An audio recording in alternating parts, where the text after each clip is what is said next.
The moment my father-in-law asked me to take the empty chair at the far end of the table, I knew this dinner was not an invitation, but a verdict. The dining room was too large for 6 people, the kind of room designed to make silence feel expensive and small talk feel like a performance. Crystal glasses caught the light from a chandelier that looked older than most marriages, and the polished walnut table reflected every movement like a quiet judge.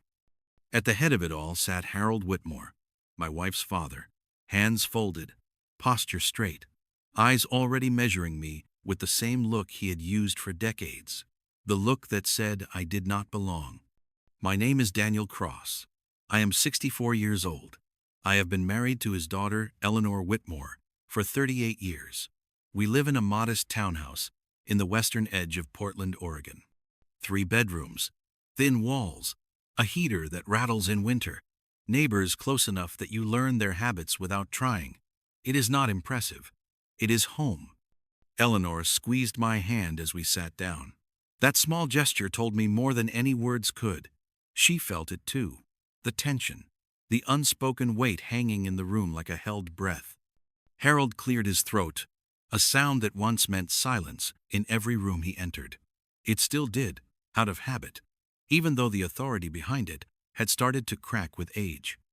His wife Margaret sat beside him, lips pressed into a polite line, eyes flicking between faces as if she were counting exits. Across from her was their son, Victor, 41, dressed in a tailored suit that tried too hard to look effortless. He nodded at me without smiling, already bored. Eleanor sat beside me. Our daughter, Lila, was not there yet. She had texted earlier to say she was running late from work. Harold had not replied. We began eating without ceremony, soup first, something delicate and expensive, served by a quiet staff member who avoided eye contact. No one asked about our drive. No one asked about my health. Harold never did. To him, I had always been an unfortunate detail in his daughter's life, a choice he tolerated but never respected. As the minutes passed, memories crowded my thoughts. The first time Eleanor brought me to this house, I was 26 and nervous, wearing a borrowed jacket, and hoped that I would be judged fairly. Harold had looked me up and down and asked, "What do you do, son?" When I told him I worked in logistics at a shipping warehouse, he smiled thinly and said, "Temporary work builds character." Then he asked Eleanor if she wanted more soup. We married 6 months later. Harold did not attend the wedding. Now, decades later, the room felt the same. The furniture had aged. We had aged. His opinion had not. When Lila finally arrived, she apologized softly to her mother and kissed Eleanor's cheek. She hugged me longer than necessary. She always did that when she sensed trouble. Harold nodded once, not unkindly, but without warmth. "Now that we are all here," Harold said, placing his spoon down with deliberate care, "we can discuss why I asked you to come." The air shifted. Eleanor straightened. Victor leaned forward, interest flickering in his eyes. "I am not getting any younger," Harold continued. "I have spent my life building something that will outlast me, but that does not mean it will manage itself. Decisions need to be made, futures secured." He spoke as if giving a speech to a boardroom, not his family. "I have finalized my succession plans," he said. "Victor will assume executive leadership next year. The company needs fresh energy, ambition." Victor smiled, the kind of smile that practiced confidence produces. Eleanor inhaled quietly. I felt her body tense beside mine. "As for the rest of the family," Harold went on, "I have made arrangements to ensure everyone is taken care of appropriately." Appropriately. The word landed heavier than it should have. "Eleanor, you will receive a limited share allocation, enough to provide security, not enough to complicate operations. Lila, you will receive a one-time settlement. You chose a different path, and while admirable in its own way, it is not aligned with the family business." Lila's face remained calm. I was proud of her for that. Then Harold looked at me, really looked at me, for the first time that evening. "Daniel," he said, folding his hands again, "I have also thought about you." I waited. You are nearing retirement age. Your career, while respectable, has its limits. I would hate to see my daughter burdened unnecessarily. Eleanor turned to speak, but I squeezed her hand gently. Not yet. I have arranged a position for you, Harold continued. Entry-level operations support. It is not glamorous, but it is stable. A salary, benefits, a pension plan. You would report to Victor. The words echoed in my ears, not because of what they offered, but because of what they assumed. That I needed saving, that after a lifetime of being dismissed, I would be grateful for scraps. I looked at Eleanor. Her eyes were shining, not with excitement, but with hurt. 38 years, and he still saw her husband as something to manage. In that moment, something inside me settled. Not anger, not revenge. Clarity. This dinner was never meant to bring us together. It was meant to put us in our place. And for the first time in my life, I realized I was done letting that happen. Eleanor once told me that the hardest decision she ever made was not marrying me. It was choosing me after she knew exactly what it would cost. We met in the late 80s at a neighborhood literacy center on the east side of the city. She was volunteering twice a week after work, teaching adults how to read contracts and medical forms. I was there because my supervisor at the warehouse had suggested it might help me move into logistics planning. I remember noticing her laugh first. It cut through the stale smell of old books and burnt coffee like something alive. She asked me what I did for work. I told her the truth. She nodded like it mattered and asked me why I liked it. No one had ever asked me that before. Our relationship grew quietly. Walks after class, shared meals that cost less than $10, long conversations about what a good life actually looked like. She never talked much about her family at first. When she finally did, it was with the careful tone of someone describing a beautiful house that was never truly home. Harold Whitmore was a name that carried weight in certain circles. Property development, private equity, boards and committees that decided which neighborhoods flourished and which were forgotten. Eleanor had grown up surrounded by money but starved of warmth. Success was expected. Love was conditional. When she brought me home for the first time, I understood immediately why she had waited. Harold barely listened when I spoke. He asked about my education, then lost interest halfway through my answer. He asked Eleanor if she was serious about me, not privately, but across the dinner table. When she said yes, he sighed, as if she had announced a terminal illness. After we left that night, Eleanor cried in the passenger seat of my old sedan. Not loud sobs, quiet ones, the kind that come from disappointment you have been carrying for years. I told her she did not owe me anything, not loyalty, not sacrifice, certainly not her family. She told me she knew. Then she said something I have never forgotten. I would rather build a small life with you than live a large one where I am invisible. We married 6 months later. Small ceremony, public park, folding chairs and homemade food. My parents were there. Her mother attended quietly. Harold did not come. He sent a gift instead. Expensive, impersonal, a reminder that approval would never be part of the package. The years that followed were not dramatic, but they were real. We worked, we saved, we argued about paint colors and vacation days. Eleanor took a job in public administration instead of joining her father's firm. Harold called it a phase. It never ended. When our daughter Lila was born, Harold visited once. He held her awkwardly, took a photograph, and left early. He later suggested we consider better schooling options when she was old enough. I thanked him and changed the subject. Lila grew up kind and stubborn. She learned early that her grandfather's world had rules she did not want to follow. When she chose social work instead of business, Harold called it a waste of potential. Eleanor defended her fiercely. I stayed quiet, not because I agreed with him, but because I knew something he did not. Through all of it, we lived simply. Not because we had to, but because we wanted to. Our home was small, but full. Eleanor cooked most nights. I fixed things myself. Lila learned the value of showing up for people who had nothing to offer in return. Harold never understood that kind of wealth. To him, my life looked like failure stretched across decades. A man who never rose high enough. A husband who could not give his wife what she deserved. A father who lacked ambition. He never asked if we were happy. And we never told him the truth. Because our marriage was never built to impress him. It was built without his permission. There is a strange freedom that comes with being underestimated. When people decide who you are without asking, they stop looking closely. They stop listening.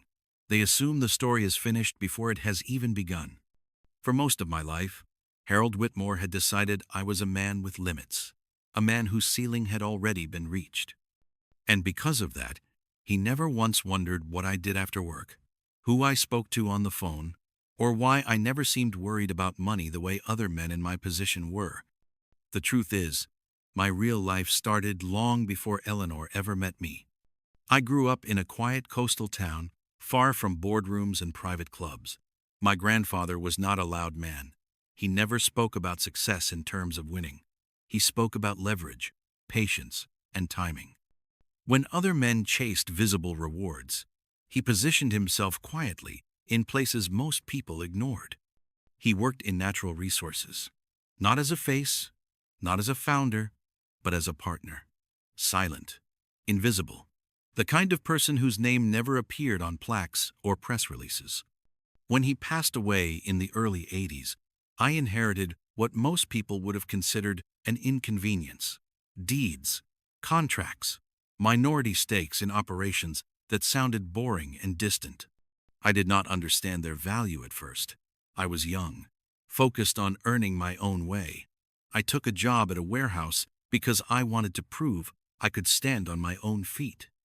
But as years passed, those dull-sounding assets began to change. Land became leverage. Small stakes became control. Quiet agreements matured. I learned everything slowly. I hired advisors who spoke plainly and respected discretion. I asked questions. I listened more than I talked. I reinvested almost everything. While others chased status, I chased resilience. By the time Eleanor and I married, my portfolio was already substantial. Not flashy, not liquid in the way people imagine wealth, but powerful. I never told her, not because I did not trust her, but because I wanted to be chosen without the influence of numbers. I wanted our life to be ours, not something she might later question. Would she have married me if she knew? Would she have defended me so fiercely if she thought I could always buy my way out? So I stayed quiet. I went to work every day. I packed lunches. I complained about traffic. I let people assume what they wanted. At night, when Eleanor slept beside me, I read reports. I made calls.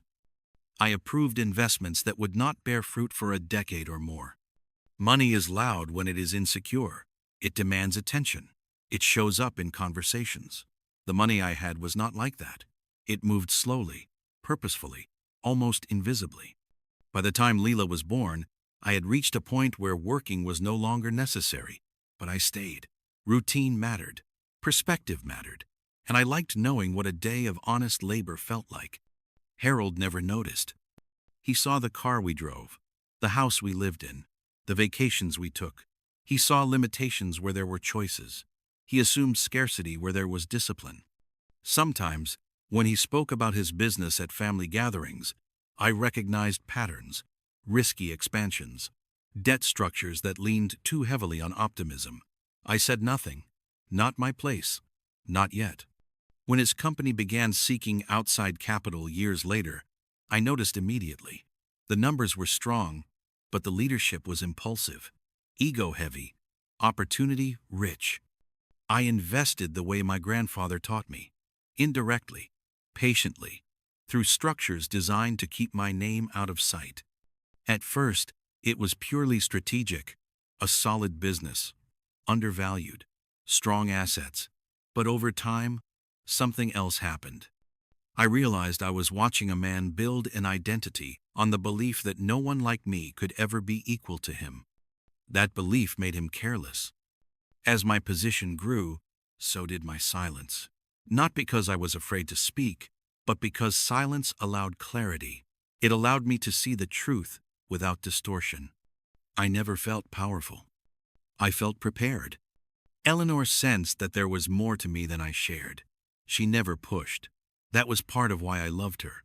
She trusted who I was without needing proof. Sometimes, late at night, she would ask me if I ever regretted not wanting more. I would tell her I wanted exactly what we had. She believed me. And I meant it. Harold thought my life was small because it was quiet. He never understood that quiet lives often hold the most leverage. By the time we sat at that table years later, with crystal glasses and measured words, I already knew how the story could end. I just did not know yet that he was about to force my hand. Harold Whitmore loved to tell the story of his company. He told it at charity luncheons, at private clubs, at dinners where men nodded and women smiled politely. The story always followed the same rhythm: a young man with vision, a single risky deal that paid off. Years of grit, instinct, and relentless ambition.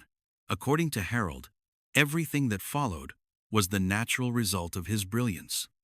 What he never mentioned were the quiet years. The years when the numbers did not quite work. The moments when confidence outpaced capital. The deals that should have failed but somehow did not. Those were the years I noticed. When his firm first appeared on my radar, it was not because of its size or reputation. It was because of its vulnerability. Strong assets, weak structure, leadership driven more by pride than patience. It was the kind of company my grandfather would have described as promising but dangerous in the wrong hands. I watched for a long time before doing anything. The first investment was small, almost symbolic, a minority stake purchased through an intermediary that left no fingerprints. I wanted to see how Harold handled additional capital, whether he used it to stabilize or to expand recklessly. He expanded.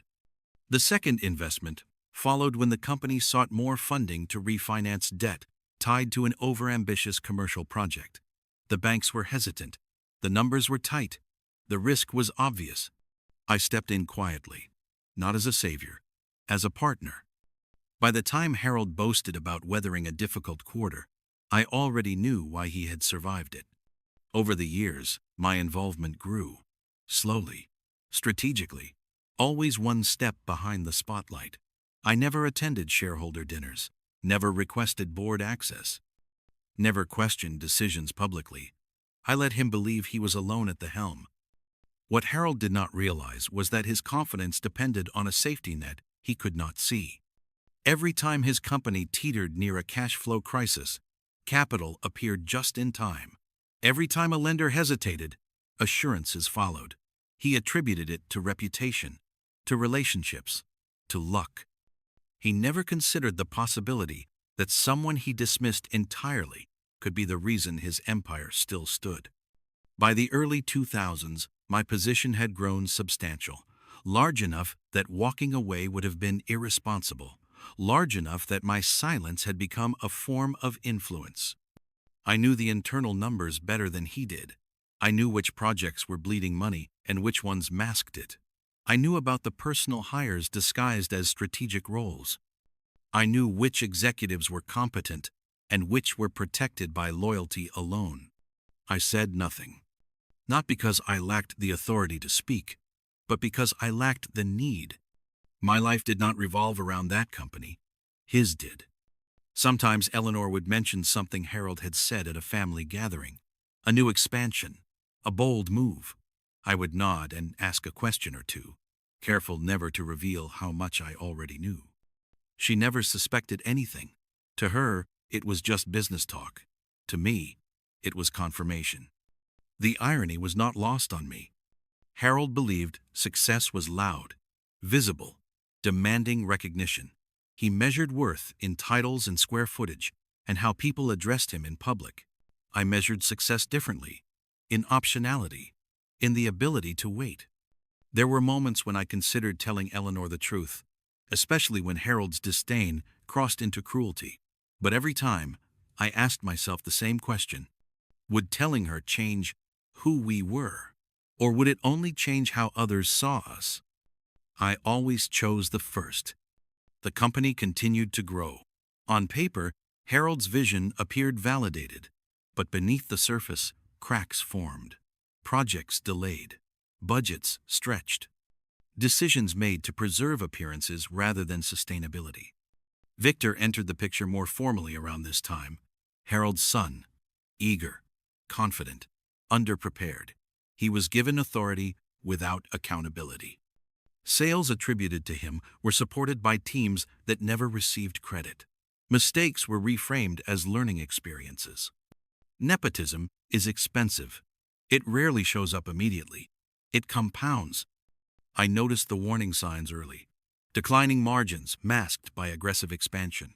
Legal settlements buried in operational costs. Talent leaving quietly.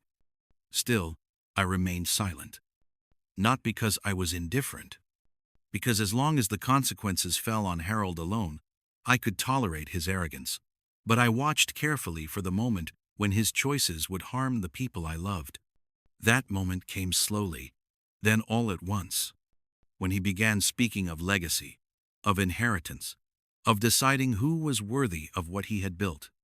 He spoke as if the company were his alone, as if no one else had ever carried its weight, as if the foundation beneath his feet was solid by virtue of his will alone. That was when I understood something important. Harold did not know where his power came from, and that made him dangerous. By the time he invited us to that dinner, the balance had already shifted. He just did not know it yet. He thought he was summoning us to witness his generosity. In reality, he was walking into the only room where his story could no longer be told without interruption. And for the first time in decades, I knew my silence was about to end. Harold finished speaking and leaned back in his chair, satisfied. The announcement had landed exactly as he intended.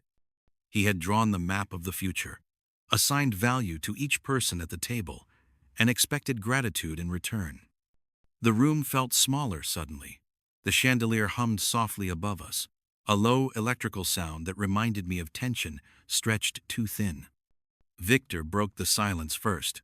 He cleared his throat and adjusted his cufflinks, the ones Harold had given him for his 40th birthday. "Well, Dad," he said, trying to sound modest, "I am honored. I know this responsibility means everything to you. I will make you proud." Harold nodded approvingly. "Of course you will. You understand what this company represents." Eleanor sat very still beside me. I could feel the heat of her anger through the thin space between our arms. Her jaw tightened, but she said nothing. Years of practice had taught her when speaking would only make things worse. Harold turned back to her. "Eleanor, you should be grateful. Many women would envy the security this arrangement provides." "Security?" she repeated quietly. 5%. Harold frowned. "Let us not be ungrateful. You chose a different path. Choices have consequences." Lila shifted in her chair.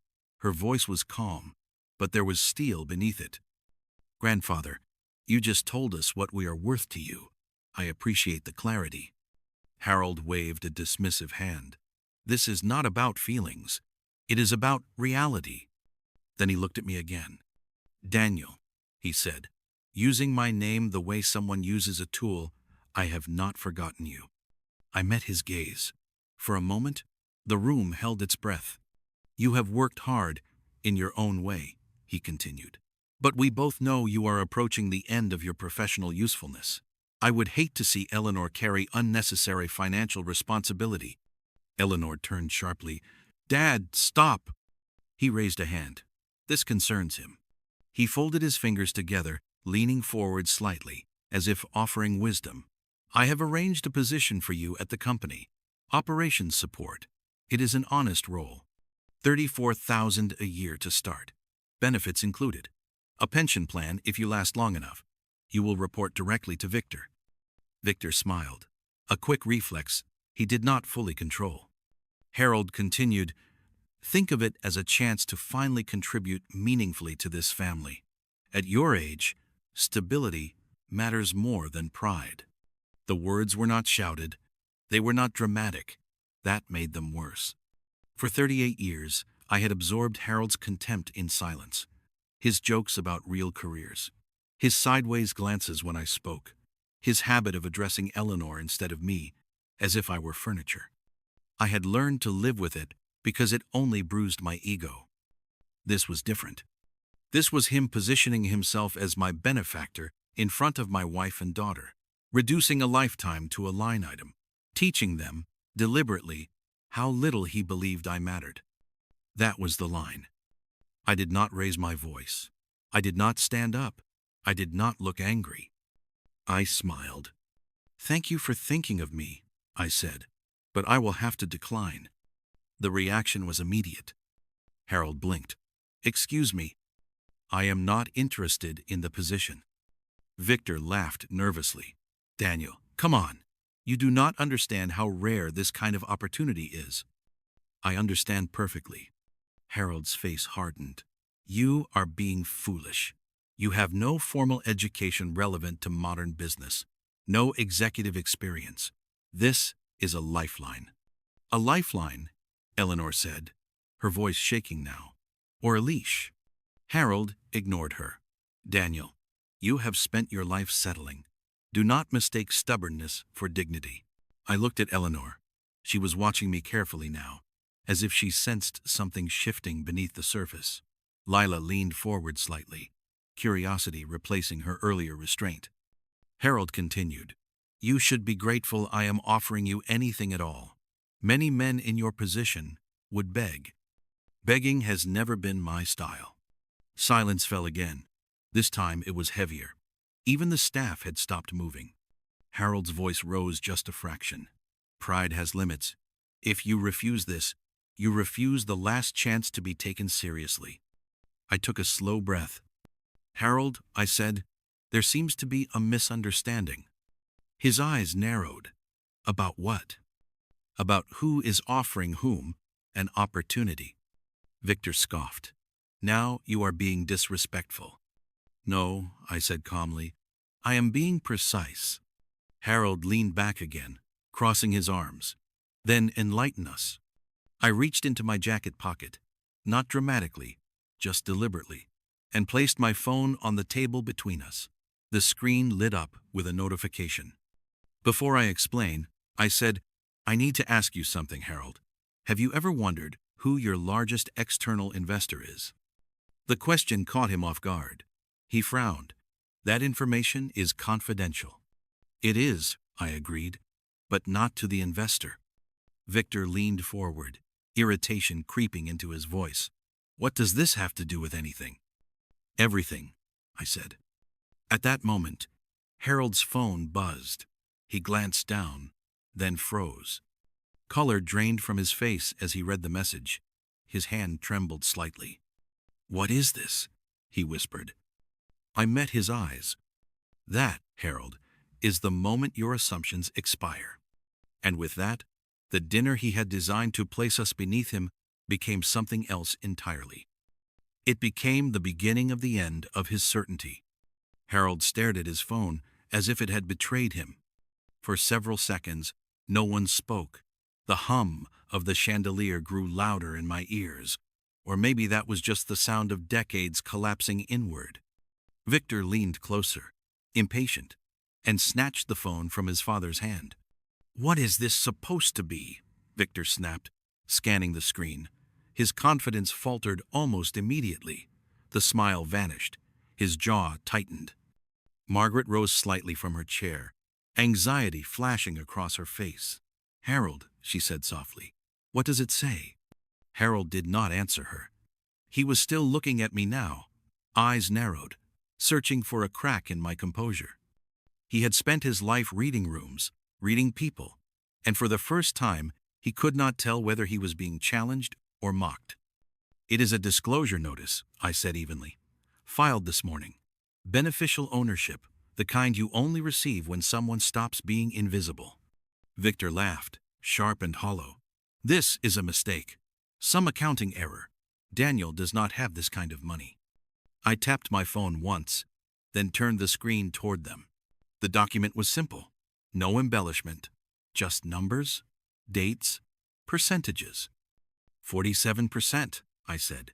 That is the current stake held through Crossfield Holdings. I am Crossfield Holdings. The words settled slowly, like dust after a demolition. Lila inhaled sharply. Eleanor did not move at all. She was staring at the screen as if she were looking through it, past it, back through years of conversations and choices that suddenly rearranged themselves. Harold stood up. "You are lying," he said. His voice cracked on the last word. "This is some kind of elaborate fraud." "It is not," I replied. "Every acquisition was legal. Every filing complete. You have had access to the information for years. You simply never looked." Victor shoved the phone back onto the table. "This is impossible. You worked in a warehouse." I smiled faintly. "Yes, I did." Harold's breathing grew shallow. He braced himself against the back of his chair. "Why?" he demanded. "Why would you do this? Why would you hide it?" "Because it was never about you," I said, "or your approval." Eleanor finally spoke. Her voice was quiet, but it cut through everything. "Daniel," she said, "is this true?" I turned to her, met her eyes. There was fear there, yes, but also something else. Recognition. "Yes."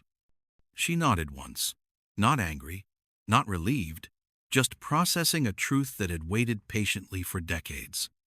Harold slammed his palm against the table. "All these years," he shouted, "you let me believe you were nothing." "I let you believe what you needed to believe," I corrected. "You never asked who I was. You told yourself." Victor pointed at me. His face flushed. "You think this gives you power? You think you can walk in here and humiliate us?" "I did not come to humiliate anyone." Harold laughed bitterly.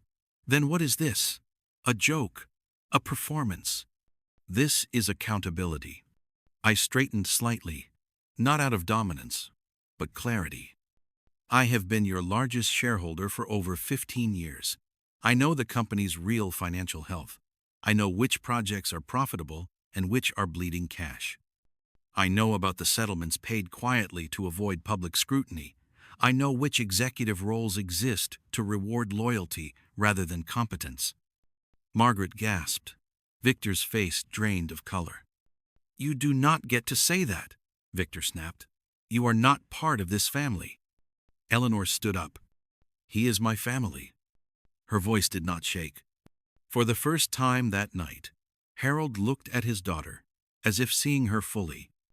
Not as an extension of his legacy, not as a disappointment, but as a woman standing between him and a truth he could no longer control. I continued. "This afternoon, before we sat down to dinner, I requested an emergency board meeting for tomorrow morning, 10 o'clock. As the largest shareholder, I am entitled to do that." Harold's mouth opened, then closed. "At that meeting, I will be proposing a leadership review, including the current executive structure." Victor scoffed weakly. "You cannot do that." "I can, and I will." I paused, then added quietly, "Victor, your sales numbers do not align with your reported performance. They never have. Several board members have raised concerns privately for years.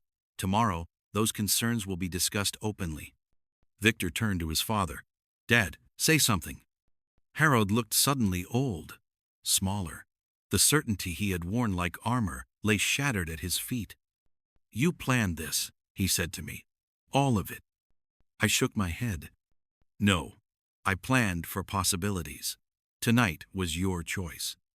Margaret reached for Harold's arm. "Please," she whispered. I picked up my phone, slipped it back into my pocket. "You offered me a job tonight," I said, "as if you were doing me a favor, as if my life needed your validation." I looked at Eleanor, then at Lila. "You showed them exactly how little you valued them. That is why I am speaking now." Harold's eyes filled with something like regret, but pride held it back. "What do you want?" he asked hoarsely. "I want the company protected from ego. I want leadership chosen for competence, not bloodline. And I want my family treated with respect." Victor laughed bitterly. "And if we refuse? Then the board will decide without you." Silence fell again, but this time it was different. It was not oppressive. It was final. I gathered my coat and stood. Eleanor and Lila rose with me. "Tomorrow morning," I said, "you can resign gracefully and retain a consulting role, or you can be removed publicly. That is your decision."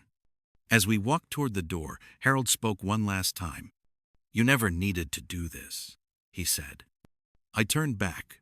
"No," I said, "I needed to stop not doing it."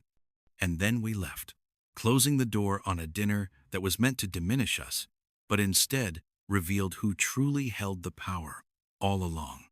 We drove home in silence. Rain traced thin lines across the windshield, blurring the city lights into something softer, less defined. Eleanor stared out the window, arms folded, not defensively, but as if holding herself together while a lifetime rearranged itself in her mind. Lila sat in the back seat, unusually quiet, her phone forgotten in her lap. I did not try to explain anything. Not yet. Some truths need room to breathe. "Halfway home," Eleanor spoke, not loudly, not accusingly. "How long?" she asked. "Have you been carrying this alone?" "Long enough," I said. "Too long, maybe." She nodded. That was all. No anger, no raised voice. Just acceptance, layered with exhaustion. That response told me everything I needed to know about the woman I married. The next morning arrived without drama. At 9:45, I entered the boardroom alone. Not the same room as Harold's dining hall, but it smelled similar. Polished wood, filtered light, old power, pretending to be permanent. Harold was already there when I arrived. He looked smaller than I remembered from the night before. Not physically weaker, but unarmored. The suit was still tailored, the posture still practiced, but something essential had slipped. He did not greet me at first. When the other board members arrived, the mood shifted quickly. There was no shouting, no theatrics, just documents, timelines, questions that had waited years to be asked. I did not raise my voice once. I did not accuse. I presented. Numbers speak clearly when they are no longer buried. Patterns emerge when loyalty stops blocking the view. Concerns that had once been whispered suddenly found permission to exist. Harold listened. For the first time in my presence, he listened without preparing a response. When the vote was called, it was not close.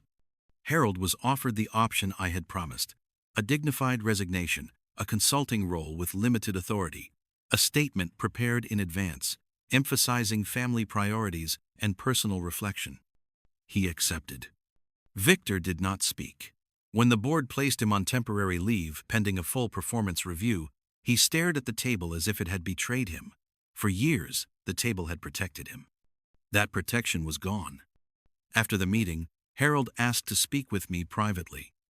We stood near the window overlooking the city. Cars moved below like something distant and irrelevant. "Why did you wait?" he asked finally. "You could have taken control years ago." I thought about that.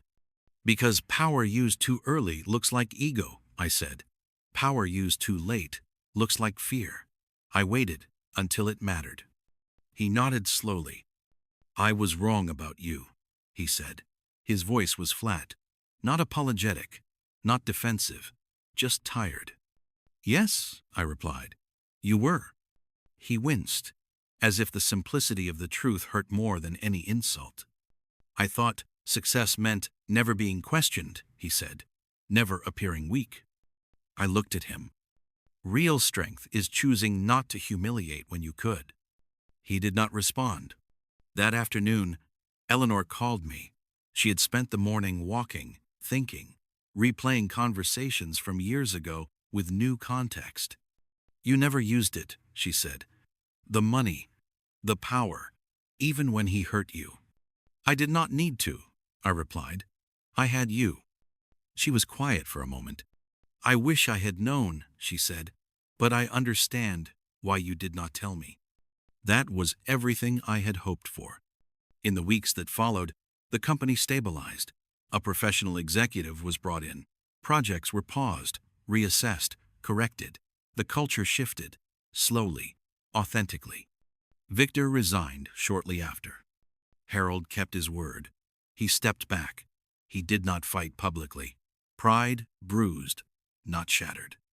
Our relationship did not become warm. It became honest. He spoke differently to Eleanor after that, listened more, interfered less. When he spoke to Lila, it was with curiosity instead of judgment. That was enough. Power does not need to shout to be heard. Sometimes, the most decisive moments happen without witnesses, without applause, without victory speeches. Sometimes, power is simply the choice to protect what matters, when silence is no longer an option. And once spoken, it does not need to be repeated. We did not change our address. The townhouse on the west side of Portland still creaks when the temperature drops. The heater still rattles in winter. Our neighbors still argue about parking and bring over food when someone is sick. On Sunday mornings, Eleanor still makes coffee too strong and reads the paper cover to cover. Lila still drops by unannounced and leaves her shoes by the door. From the outside, nothing looks different. But something fundamental has shifted. Not in how we live, but in how we carry ourselves. Eleanor no longer flinches when her father's name comes up in conversation. She speaks calmly now, without apology or defense. She volunteers more than ever, mentoring young women who remind her of herself at 25. She started a small scholarship program quietly, focused on students who grew up being told their ambitions were unrealistic. No press releases, no ceremonies, just opportunity delivered without spectacle. Lila expanded her work into a nonprofit, legal aid, housing advocacy, counseling services for people the system prefers not to see. The funding came from trusts and endowments that do not carry our name. The work matters more than recognition. As for me, I stopped working where I had worked for decades, not because I needed to, but because it felt like the right time to step back.